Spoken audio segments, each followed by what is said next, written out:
이 말씀을 통해 하나님의 일하심을 아는 성도라는 제목으로 함께 말씀을 살펴보도록 하겠습니다. 오늘 본문 말씀 14장은 크게 두 가지 사건이 기록되어져 있습니다. 하나는 1절부터 22절에는 남유다의 왕인 아마샤가 어떻게 통치하였는가에 대해서 기록이 되어져 있고요. 23절부터 29절은 남유다와 반대되는 북이스라엘의 왕, 그 중에 여로보암 2세가 어떻게 통치하였는가, 이렇게 크게 두 가지 사건이 함께 기록되어져 있습니다. 1절부터 22절 말씀을 조금 세분화해서 살펴보면은요, 이 두 왕은 똑같은 이 뼈대로 이렇게 이야기가 이어지고 있는데요. 그 왕들에 대해 성경이 뭐라고 평가하는가? 그래서 그 왕들은 실제적으로 어떻게 통치하며 업적을 남겼는가? 그래서 마지막 그들의 최후는 어떠한가? 이렇게 세 가지 이 뼈대로 이야기가 기록되어져 있습니다. 남유다의 왕인 아마샤 왕이 먼저 등장을 하는데 1절부터 7절까지는 성경이 이 왕에 대해 뭐라고 평가하는가에 대해 짤막하게 기록되어져 있습니다. 우리 3절을 한번 보시면은 이렇게 기록되어져 있습니다. 3절에 아마샤가 여호와의 보시기에 어떻게 행하였다고요? 정직히 행하였으나 그의 조상 다윗과는 같지 아니하였으며 그의 아버지 요아스가 행한 대로 다 행하였다. 정직하게 행하였으나 그러나 가장 모범적인 다윗과 같진 않았다. 그러나 그의 아버지처럼 그도 정직했다라고 이야기를 하고 있죠. 다윗 같지 않지만 그래도 준수했다라는 평가를 받을 수 있는 왕이었던 것 같습니다. 그러나 4절에 보면 오직 산당들을 제거하지 아니하였으므로 백성이 여전히 산당에서 제사를 드리며 분향하도록 빌미를 만들어 놨다라는 사실을 알 수 있습니다. 정직하나 부족했다라는 것이죠. 여기서 한 가지 사실을 더 기록하는데 5절에 보면은 나라가 그의 손에 굳게 설 때 그가 무슨 일을 했냐면은 그의 부왕을 죽였던 신복들을 죽여버립니다. 다시 말하면 보복하는 것이죠. 어찌 보면 이 보복하는 행동은 옳다라고도 볼 수 있지만 그러나 옳지 않다라고도 볼 수 있는 행동이지 않을까 싶습니다. 정직히 행했으나 그러나 그렇게 썩 아름다운 모습은 아니었다라는 평가를 5절에서 기록했다면 반대로 6절에는 또 대조적으로 이렇게 얘기를 합니다. 왕을 죽인 자의 자녀들은 죽이지 않았다라는 거예요. 왕을 죽인 사람들을 직접적으로 죽였던 사람들에겐 보복을 가했으나 그러나 그의 자손들에게는 연좌죄를 행하지 않았다라고 얘기를 한다라는 것이죠. 그러니까 이 아마샤라는 왕은 긍정적이지만 또한 뭔가 부족했다라는 것이 성경이 말하고 싶은 평가였던 것 같습니다. 그렇다면은 그래도 물론 비록 부족했지만 하나님 앞에서 정직했던 아마샤는 이 남유다를 하나님 앞에서 어떻게 통치를 했을까? 그게 이제 8절부터 14절까지에 기록되어져 있는 내용입니다. 8절에 보시면 이렇게 기록되어 있습니다. 아마샤가 예후의 손자 여호아스의 아들 이스라엘의 왕 요아스에게 사자를 보내 이르되 오라 우리가 서로 대면하자. 쉽게 말하면 남유다 왕이 북이스라엘 왕에게 싸움을 걸어오는 거죠. 전쟁하자라고 이 북이스라엘을 공격해 나가기 시작하는 것입니다. 여러분 한번 생각해 보시죠. 남유다의 왕이고 북이스라엘의 왕이긴 하지만 남유다와 북이스라엘이긴 하지만 그래도 동족이거든요.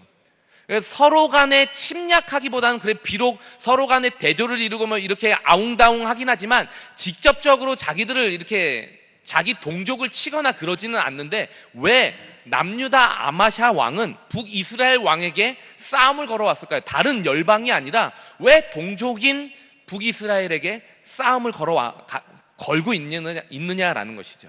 여러분들이 봤을 때 남유다 왕이 물론 북이스라엘 왕은 계속해서 악한 왕이고 하나님께서 보시기에 옳지 않은 모습으로 조금만 지나면 한 몇십 년만 지나면 멸망을 당하게 됩니다. 그렇다면 아마샤 왕이 이 남유다 왕이 북이스라엘 왕에게 싸움을 걸어온 행동은 긍정적으로 볼 수 있을까요? 아니면 부정적으로 봐야 될까요? 아마샤 왕의 행동을 성경이 긍정적으로 평가하는 것 반면에 부정적으로도 평가한다면 이 전쟁을 걸어가는 이 싸움을 걸어오는 남유다 왕의 행동을 하나님이 보시기에 아름답다고 봐야 될까요? 아니면 악하다고 봐야 될까요?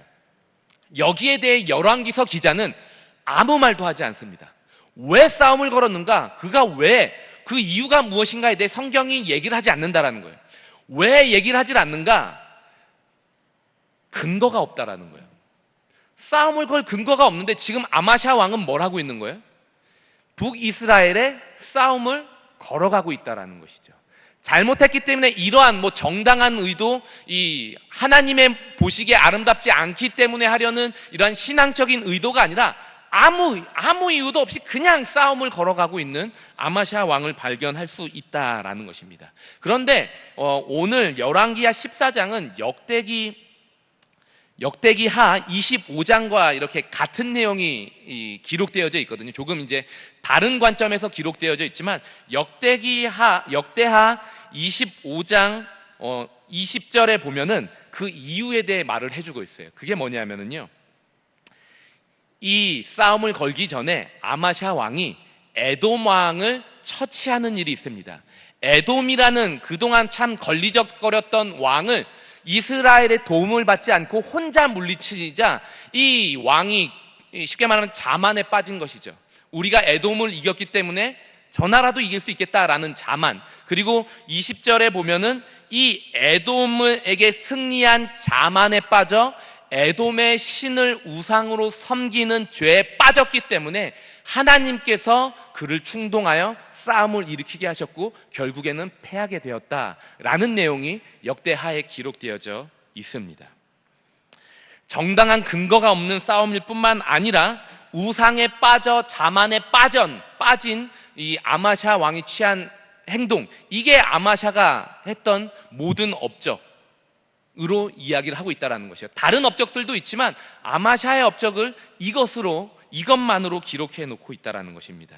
결국 아마샤 왕의 통치 기간 동안에 그는 이 싸움에서 패배하게 되고 그 다음에 북이스라엘 왕에게 볼모로 사로잡혀갈 뿐만 아니라 이 예루살렘에 있었던 성전에 있었던 기물들을 약탈당하게 되는 비참함을 경험하게 됩니다.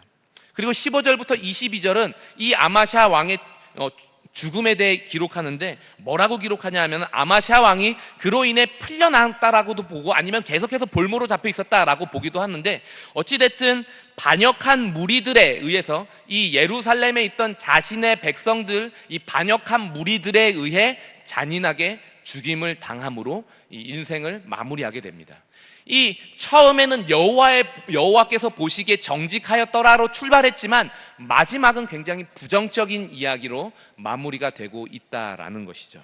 그렇다면 반대로 23절부터 29절에는 북이스라엘의 왕, 이 아마샤와 같은 기간에 통치했던 북이스라엘의 왕에 대해 뭐라고 기록하느냐?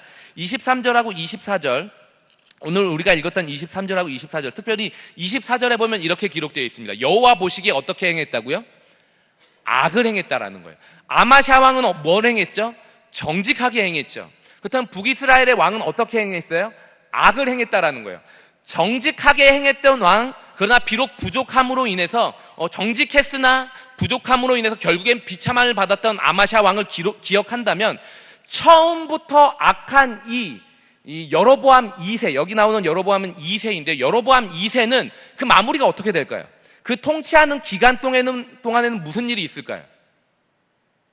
정직한 왕이 이러한 비참함을 경험했다면 처음부터 악한 왕은 볼 것도 없게 내용들이 기록되어져 있어야 정당하죠.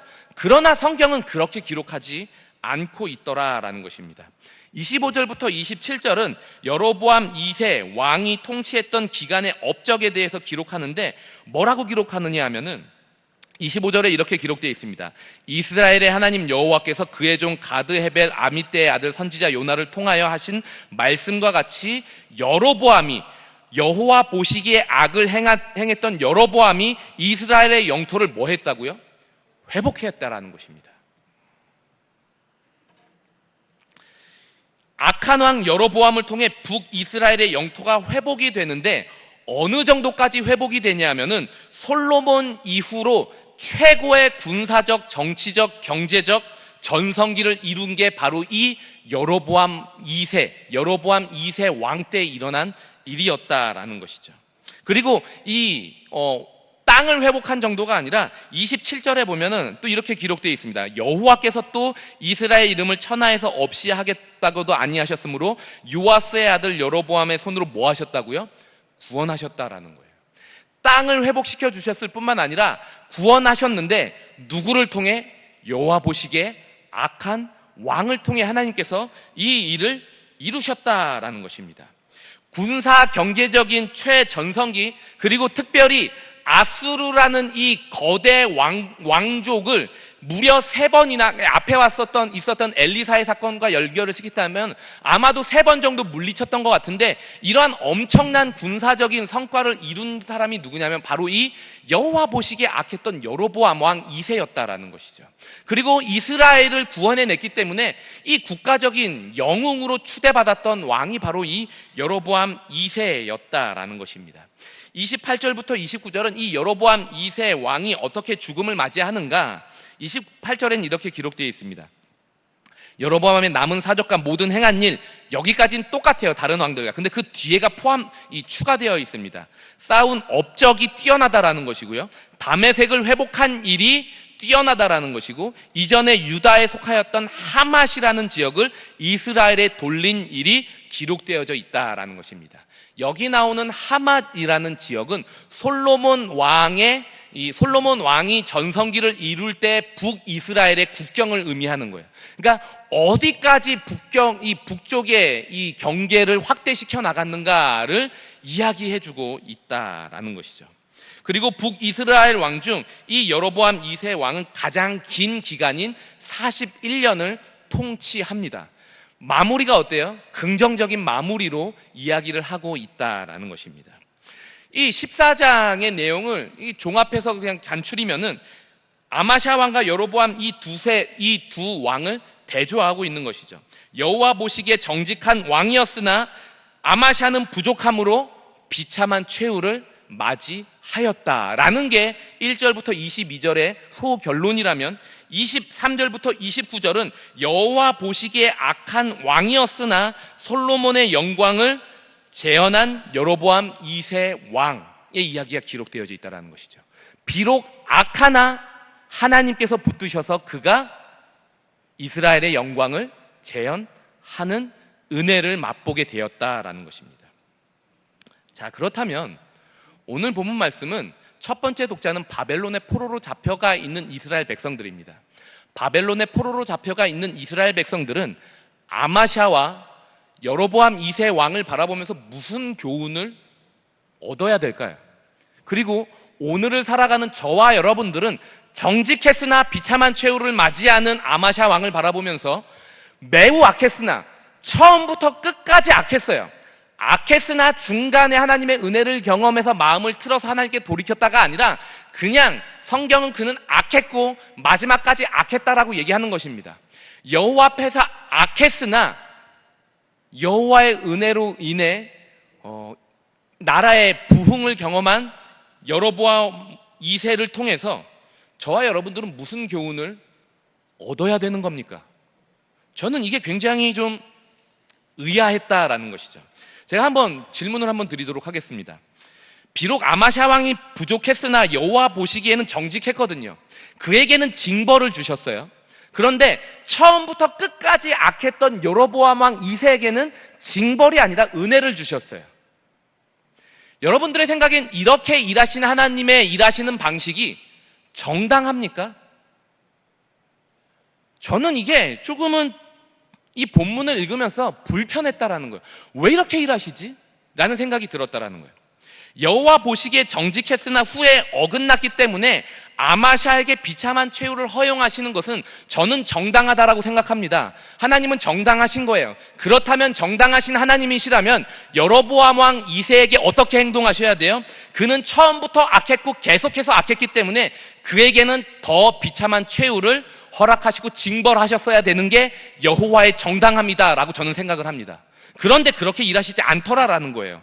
여로보암 왕에게는 오히려 하나님을 찾지도 않고 기도하지도 않았음에도 불구하고 그에게 은혜를 주셨다라는 거예요. 저는 이 모습을 보면 하나님은 부당하십니다라고 말하고 싶다라는 것입니다.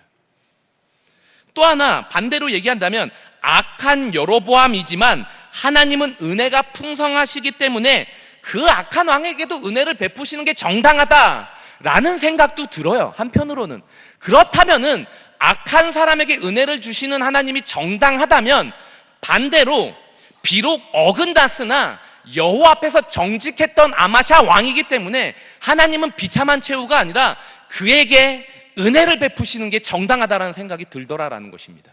그런데 하나님께서 아마샤에게는 은혜를 베푸시지 않더라라는 것이죠. 저는 여기서 하나님이 너무하셨다라는 생각이 들더라라는 거예요. 저만 이런 겁니까? 여러분들은 그냥 하나님이 하셨으니까 다 정당해, 때리셔도 정당하고 은혜 주셔도 정당하고 그러신 거예요? 저만 이게 베베 꼬인 사람인 거예요? 저는 하나님이 일하시는 방식이 마음에 들지 않을 때가 굉장히 많아요. 열심히 기도할 때는 응답하지 않으시다가 전혀 기도하지 않고 있으면 또 은혜를 베푸세요. 그렇지 않습니까? 그냥 막 퍼질러 자고 있고 그냥 뭐 기도 안 하고 예배도 안 나오는데도 희한하게 하나님께서 은혜를 주실 때가 있는 반면에 정말 내 인생에 있어서 최고의 신앙생활을 하고 있을 때는 오히려 하나님께서 우리의 삶에 징계를 받고 있는 것처럼 보이는 삶을 허락하시고 아무 간섭도 안 하시고 마치 하나님은 저 멀리 계시는 하나님인 것처럼 우리의 삶을 그냥 내버려 두실 때가 부지기수라는 것입니다. 이 자리 가운데 계시는 이 수요 예배 들으시는 분들은 그래도 그나마 다른 분들보다 우리는 더 열심을 드리고 있는 성도라고 말할 수 있지 않을까요?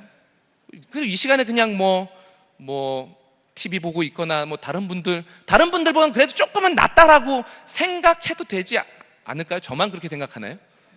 그래도 되지 않을까요? 그런데 이렇게 수요 예배를 매번 드리고 있는 저희의 삶은 고단하고 질퍽질퍽하고 힘겨운데 그냥 주일 한 번 예배 나오시는 분들의 삶은 평탄한 삶을 보면서 왜 그러실까라는 생각을 여러분들은 모르겠지만 저는 주로 해요. 자주 하고 제가 특별히 사랑하는 청년들의 삶을 바라볼 때 정말 저 청년의 삶에는 하나님께서 은혜를 폭포수와 같이 부어주셨으면 좋겠다 싶은데 삶의 현실이 고단해서 뭐라고 위로를 해줘야 될지도 모를 만큼 참 힘겨운 삶을 걸어가는 친구들이 많다라는 것입니다. 혹시 저와 같은 생각을 가지고 계시는 분들이 이 자리 가운데 계신다면은 저는 이렇게 말하고 싶습니다. 저와 여러분들이 잘못 생각하고 있다라는 거예요. 하나님이 이상한 분이 아니라 우리 안에 무언가의 오류가 있는데 저는 이 오류를 결과론적 해석의 오류 혹은 결과에 집착하는 오류, 결과만 바라보는 오류라고 이야기를 하고 싶습니다. 예를 들면 이런 거예요. 이런 생활, 이런 결과론적으로 우리의 삶을 해석할 때가 참 많지 않습니까? 좋은 일이 있으면 하나님이 은혜를 주셨고, 이게 힘든 일이 있으면 내가 뭘 잘못했는가? 이런 식의 사고는 우리가 지금 매일 성경을 통해서 에스겔서를 바라보지만 포로기에 잡혔던 사람들이 늘 항상 생각했던 생각이고 오늘을 살아가는 세상을 살아가는 모든 성도들이 하는 생각이다라는 것이죠. 내가 지금 직면한 상황, 내가 직면한 결과론적으로 그냥 뒤를 다 바라보고 해석하는 오류가 우리 가운데 있다라는 거예요. 제 삶에도 이러한 부분들이 참 많이 있는데 주로 제가 특별히 청년들하고 사역을 하니까 주로 이제 이런 게 어떤 때 발견되냐면은 배우자를 위해 기도할 때 이런 오류들이 주로 등장을 해요. 혹시 우리 성도님들도 배우자를 위한 기도 하셨나요? 안 하고 만나신 거예요?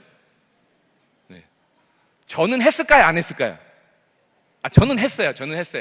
청년 때 정말 열심히 했어요. 막 이렇게 기도를 하는데 제가 막 배우자를 위한 기도, 근데 제가 좋아하는 사람이 있었어요. 그러니까 배우자를 위한 기도를 하기 전부터 이미 좋아하던 사람이 있었어요. 그게 저희 아내예요. 이상한 생각 하지 마시고. 저희 아내였는데 마음속엔 있는데 기도해야겠다라는 생각 때문에 이제 기도를 하는데 뭐라고 기도해야 되는지 저 사람이 맞습니까? 아닙니까? 이렇게 기도해도 아무 대답도 안 하시니까 제 이제 어떻게 해서든 이제 찾아가야 되니까 그럼 하나님 3가지 제가 이게 좀 근거를 놓겠습니다. 제가 기드온이 하나님 앞에서 기도할 때 이 양털을 앞에 놨다가 이게 흠뻑 적시느냐 안 하느냐 이걸 통해서 응답받는 거 나도 저렇게 기도해야겠다 라고 생각을 해서 하나님 3가지 기도를 하겠습니다. 첫 번째로 저는 마음이 이미 홀라당 넘어갔어요. 저쪽으로 홀라당 넘어갔는데 약간 좀 찜찜하잖아요. 하나님이 땅땅땅 하고 결론을 내려주신 건지 아니면 그냥 내 혼자 생각인지, 그래서 이게 제 주관적인 생각인지 아니면 정말로 잘 어울리는 건지 몰라서 하나님 앞에 첫 번째로 이렇게 기도했어요. 하나님, 저 말고 저와 상관없는 세 사람을 통해서 저와 저 사람이 잘 어울린다라는 말을 듣게 하여 주시옵소서 라는 기도를 했어요. 참 정말 철딱선이 없는 기도죠. 하나님께서 여기에 응답하셨을까요? 안 하셨을까요? 하셨어요. 하셨어요. 정말 저와 제 아내가 어울린다라고 말할 수 없는 사람 3명이 얘기를 했어요. 그 중에 2명이 저희 아내를 짝사랑하고 있던 2명이었어요. 남자 청년인데 저랑 굉장히 친한, 지금도 만나는 친구들인데 쌍둥이인데 이 둘이 제 아내를 굉장히 좋아하고 있었거든요. 근데 걔가 저한테 얘기를 하는 거예요. 형, 만약에 형이 선숙이랑 사귄다면 나는 양보할 수 있어. 제가 이런 사람입니다. 제가 이런 존경을 받던 사람. 2명이 저한테 그 얘기를 했어요. 다른 사람은 다 양보 못 하는데 형이라면 내가 양보할 수 있겠다. 아무 생각 없이 한 거죠. 얘네들은 제가 좋아하는지 뭐 하는지도 모르고 얘기를 했는데 저는 그거를 뭐로 받아들인 거예요? 하나님의 응답으로 받아들인 거예요. 근데 아직 남았잖아요. 1명이 남았잖아요. 근데 1명도 얘기할 수 없는 사람이에요. 이 얘기를 하면 여러분들 아무도 안 믿겠지만 이건 팩트예요. 그냥 사실이에요. 저를 좋아했던 자매가 그 얘기를 했어요. 있었어요. 그냥 그렇다고 생각하고 설교를 이어가도록 하겠습니다. 여러분들의 뭐 의견은 중요하지 않아요. 저에겐. 저를 좋아했던 자매가, 저랑 같은 동갑이었던 자매가 저에게 아직도 생각나요. 민들레 영토에서 니네 둘이 잘 어울린다 라는 얘기를 했어요. 그래서 저는 그거를 뭘로 받아들인 거예요? 하나님의 응답으로 받아들인 거예요. 근데 아직 2가지 기도 응답이 남았잖아요. 3가지여야 되니까. 근데 첫 번째는 이런 이 배우자를 위한 기도였다면, 2번째는 아무래도 제가 이제 사역을 하는 이제 준비하던 과정 가운데 있었기 때문에 기도하는 배우자, 그리고 3번째로는 저희 어머니가 이제 아버지가 안 계시고 혼자 계시기 때문에 어머님을 공경해 줄 수 있는 자매면 좋겠다라는 기도 제목, 이 3가지를 놓고 기도하고 있는데 정말로 이 3가지에 대한 응답을 이 사람을 통해 하나님께서 주신 거예요. 제가 단기 선교를 가려고 준비하고 있는데 이제 중보 기도 팀을 저희 제가 좋아했던 저희 아내에게 부탁을 했거든요. 그랬더니 기도 편지를 무려 한 4장인가 5장을 써주는데 거기에 전부 다 하나님의 말씀을 근거로 해서 저를 위한 기도를 빼곡하게 쓰고 그 마지막에 뭐가 있는 거예요? 간 기간 동안 오빠의 어머니가 건강하시고 아무 탈이 없도록 붙들어 주십시오. 이걸 보고 야, 이 사람이다. 선교고 뭐고 저에겐 중요하지 않아요. 선교는 그냥 뭐 하나님이 하실 일. 이 사람이다. 배우자에 대한 기도에 대해 하나님께서 응답하셨다라고 저는 생각한 거예요. 왜요? 결과론적으로 맞아떨어졌거든요. 제가 이거를 하나님의 응답하심이다라고 생각을 했어요. 자, 여러분들에게 질문해 볼게요. 이게 진짜 하나님께서 저에게 하신 기도의 응답입니까? 지금 그 표정들은 뭐예요? 저를 좋아했던 사람이 있었던 게 불만스러우신 거예요? 아니면 이 질문이 불만스러우신 거예요? 자, 그리고 제가 이렇게 기도해서 응답이라고 생각한 거는 기도의 응답이 아니라 그냥 제가 그냥 혼자서 껴맞추기 한 거라고 말할 수 있을까요? 응답일까요? 아니면 저의 껴맞추기일까요? 여러분들의 기도 응답이다라고 확신하는 그거는 진짜 하나님의 응답입니까? 아니면 여러분들이 그냥 그렇게 믿고 싶은 자기의 주관적인 그냥 껴맞추기입니까? 이걸 우리가 한번 생각해 볼 필요가 있다는 거예요. 그런데 우리는 왜 이것을 하나님의 응답이고 아직까지도 하나님 응답을 안 하셨다라고 생각하냐? 결과론적으로 해석한다라는 거예요. 좋은 일이 있으면 응답, 좋지 않은 일이 있으면 아직 응답하지 않으셨다라는 이 문제가 우리 가운데 있으며 아마샤를 바라볼 때, 여로보암 2세를 바라볼 때 우리에게 동일하게 있다는 거예요. 아마샤의 결론이 좋지 않기 때문에 하나님의 징벌이다. 여로보암 2세에게는 좋은 결론이 있었기 때문에 이건 은혜다라고 우리는 쉽게 결단을 내려버린다라는 것이죠. 그래서 우리는 좋지 않은 일이 있으면 우리 스스로를 자책한다라는 거예요. 내가 하나님 앞에서 바르지 못해서 이렇습니다라고 자책하며 시간을 허비하고요. 분명히 하나님의 응답이 아니라 하나님의 내어 버려두신 끔찍한 상황인데 우리는 그것을 하나님의 축복이다라고 생각해서 희희낙낙거리며 간증할 때가 수도 없이 있다라는 것입니다.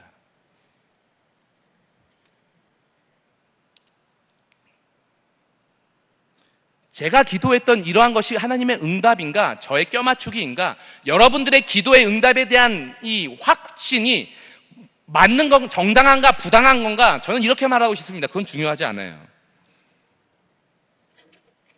그렇게 기도하는 방법, 그렇게 기도했던 저의 기도의 방법, 저는 이렇게 생각합니다. 참 어렵고 어리석었다.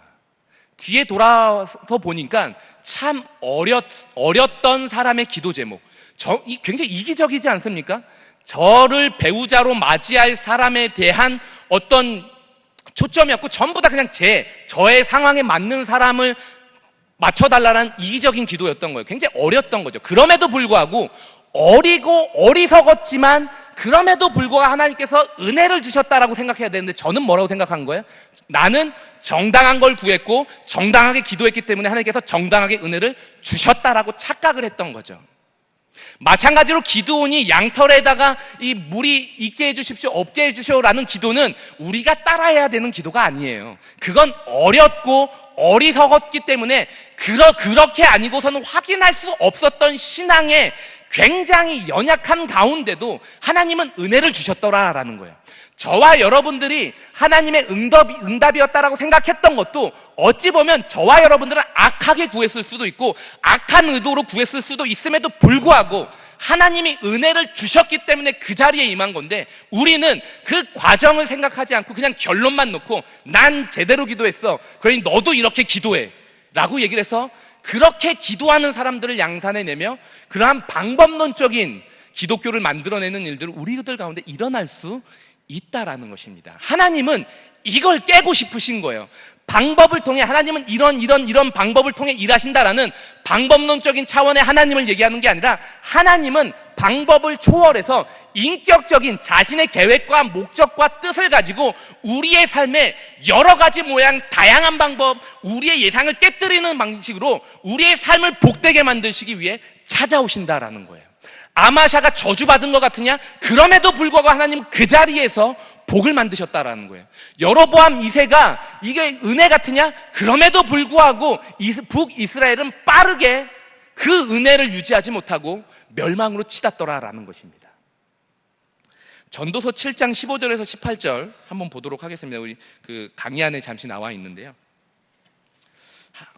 하나님께서 일하시는 목적이 무엇인가? 하나님은 우리에게 좋은 결과를 이루기 위해 일하지 않으십니다. 저는 그렇게 생각하지 않아요. 저와 여러분들에게 좋은 결과를 직면하게 하기 위해서 일하시는 게 아니라 조금 더 넓은 차원에서 하나님은 우리 가운데 일하고 계시다라고 저는 생각합니다. 15절 제가 한번 읽어볼게요. 솔로몬이 이렇게 얘기를 합니다. 내 허무한 날을 사는 동안 내가 그 모든 일을 살펴보았더니 자기의 의로움에도 불구하고 뭐 하는 사람이 있어요? 멸망하는 의인이 있더라라는 거예요. 뭐 그럴 수 있죠. 근데 그 다음이 더 기가 막힙니다. 자기의 악행에도 불구하고 뭐 하는 사람이 있어요? 장수하는 악인이 있다라는 거예요. 우리가 수시로 보잖아요. 그렇죠? 예수를 믿지 않음에도 불구하고 죽을 때까지 편하게 죽는 사람들이 있어요. 예수를 믿지 않는 사람은 마지막에 막 이러고 죽을 거라고 생각하지 마세요. 정말 편하게 죽어요. 마치 막 예수님 다 이루었노라 그러고 막 다 물려주고 막 죽을 때도 껄껄거리면서 웃으면서 죽어요. 예수 안 믿는 사람들이. 나 죽기 싫어 막 이렇게 죽는 사람들도 물론 있겠지만, 그러지 않는 사람들도 부지기수라는 것이죠. 솔로몬이 그런 걸 봤다라는 거예요. 그러면서 그런 모습을 보면서 이렇게 얘기를 합니다. 그 뒤에 16절, 지나치게 의인이 되지 말라. 여러분 이게 이해가 되세요? 그리고 그 뒤에 이렇게 얘기합니다. 지나치게 지혜자도 되지 말라. 어찌하여 스스로 패망하게 하느냐. 이렇게 말하면 안 되는 거 아닙니까? 우리는 아무리 지혜롭고 아무리 이 의인이 되려고 해도 하나님의 기준에 이 발톱만큼에도 못 쫓아가잖아요. 그러면 이렇게 얘기해야 돼요. 더 열심히 의인이 되라. 지금의 너의 결과는 의롭지 못했기 때문이니 더 의롭게 생활해라 라고 말해야 되는데, 솔로몬은 뭐라고 말하는 거예요? 야, 그만해라. 너 의로워지려고 하는데 그만해라. 지나치게 의인이 되지 마라. 너 그러다 죽어. 전 이게 이해가 되지 않더라라는 거예요. 부추겨도 모자랄 판에 왜 이렇게 얘기를 할까? 그리고는 불의와 악행을 질타해야 됨에도 불구하고 거기에 대해서 어찌 보면 조금은 여유를 만들어주는 듯한 이야기를 한 솔로몬의 이야기에 저는 동의하기가 조금 어렵더라고요. 근데 18절을 보니까 조금 이해가 됐습니다. 18절에 보면 이렇게 기록되어 있습니다. 너는 이것도 잡으며 저것에서 내 손을 놓지 아니하는 하는 것이 좋으니 하나님을 경외하는 자는 이 모든 일에서 벗어날 것임이니라. 다시 말하면 성경이, 솔로몬이 이렇게 말하는 거예요. 우리의 초점은 의인이 되느냐 악인이 되느냐가 아니다라는 거예요. 저와 여러분들의 신앙생활의 관점은 내가 오늘 신앙생활하고 성경을 읽어서 더 의로워져야지, 이게 저와 여러분들의 초점이 되어선 안 된다라고 얘기를 해요. 만약에 저와 여러분들이 성경을 읽어서 더 의로워져야겠다라는 생각을 갖게 되면은 솔로몬은 이렇게 얘기합니다. 너 그러다 멸망한다. 그게 우리의 의인이 되느냐 이게 중요하지 않다라는 게 아니라 그게 신앙생활의 본질이 아니다라는 거예요. 우리의 신앙생활의 본질은 뭐예요? 의인이 되느냐, 우리가 조금 떨어져서 악인이 되느냐, 이게 아니라 신앙생활의 본질을 솔로몬은 이렇게 얘기를 합니다. 여호와를 경외하는 것이 신앙의 본질이다라는 거예요. 내가 내 스스로 의로워지는 게 초점이 아니라 하나님께서 의롭지 않은 나를 위해 예수를 이 땅에 보내셔서 이미 의롭게 하셨기 때문에 나의 초점은 내가 어떻게 하면 의로워질까가 아니라 이미 의롭게 된 자이니 그럼 내가 내 삶을 이렇게 끌어가실 주님을 어떻게 경외하며 하루하루를 살아갈까? 비록 내가 악한 모습이 아마샤처럼 부족해서 넘어지는 때가 있겠지만 그때 내가 왜 이랬지 자책하는 게 아니라 그때도 하나님을 바라보면서 하나님 나를 긍휼히 여겨주시옵소서로 말할 수 있는 경외, 이것이 바로 신앙생활의 본질이다라는 것입니다. 내가 성경을 읽어서 기도해서 구제를 해서 봉사를 해서 의로워졌다라고 생각하게 되면은 반드시 아마샤처럼 자만에 빠지게 됩니다. 그리고 나로 인해 누군가 또 비참함을 경험하게 된다라는 것이죠. 하나님은 그 자리 가운데 빠지지 않도록 우리를 예수의 의로 덮어 두셨다라는 거예요. 한 구절만 더 보도록 하겠습니다. 로마서 6장 15절에서 18절.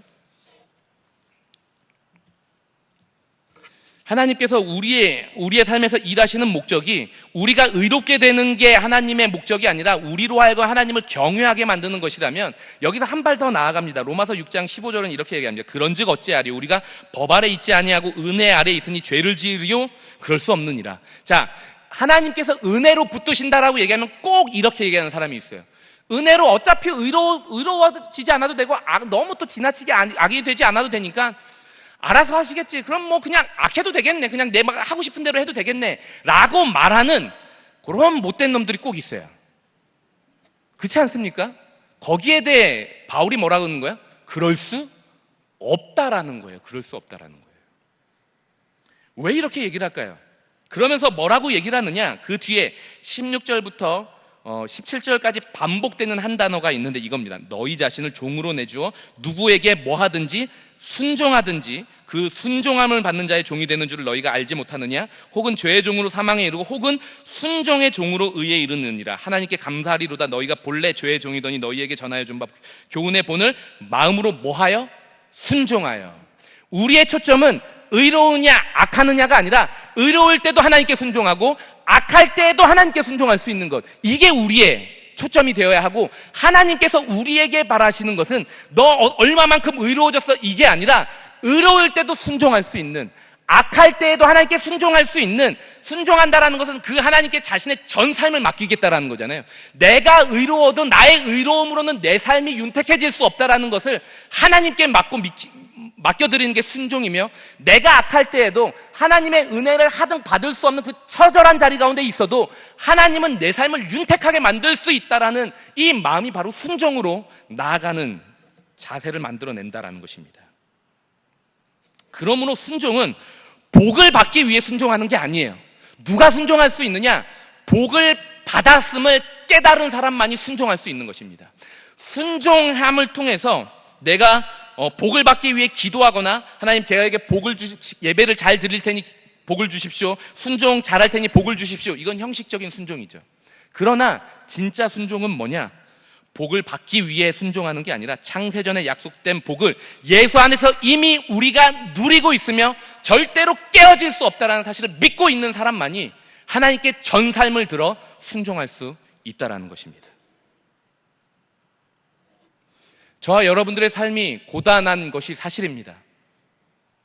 그리고 하나님이 도대체 뭐 하고 계시는가 이해되지 않는 삶이 수두룩한 것도 저는 사실이다라고 생각합니다. 그러나 우리의 삶이 얼마나 척박하든 예수를 믿지 않는 사람보다 더 처절하든 우리가 안심하는 이유는 나의 환경, 나의 실력이 아니라 그럼에도 불구하고 내 삶에서 여전히 일하고 계시는 하나님이 계시다라는 사실, 나의 삶의 결론이 윤택할 때에도 하나님은 일하실 것이고 나의 삶이 윤택하지 않을 때에도 하나님은 내 처절한 삶까지 뚫고 찾아오셔서 반드시 복을 경험하게 만드실 것이다라는 이 믿음, 이것이 바로 우리로 하여금 오늘 하루를 안심하며 살아가게 만든다라는 것입니다. 그러므로 성도가 갖고 있는 평안, 성도가 가지는 안심은 환경을 바라볼 때 나오는 안심이 아니라 하나님의 통치를 바라볼 때 나오는 안심이다라는 것이죠. 그렇다면 우린 하나님께서 고난의 길을 걸으라 하셔도 오늘 하루 순종하며 걸을 수 있다라는 것입니다. 마무리를 짓도록 하겠습니다. 하나님의 일하심을 아는 성도가 누구냐? 하나님의 일하심을 아는 성도는 답이 없는 길도 이제는 걸어갈 수 있다라는 것이죠.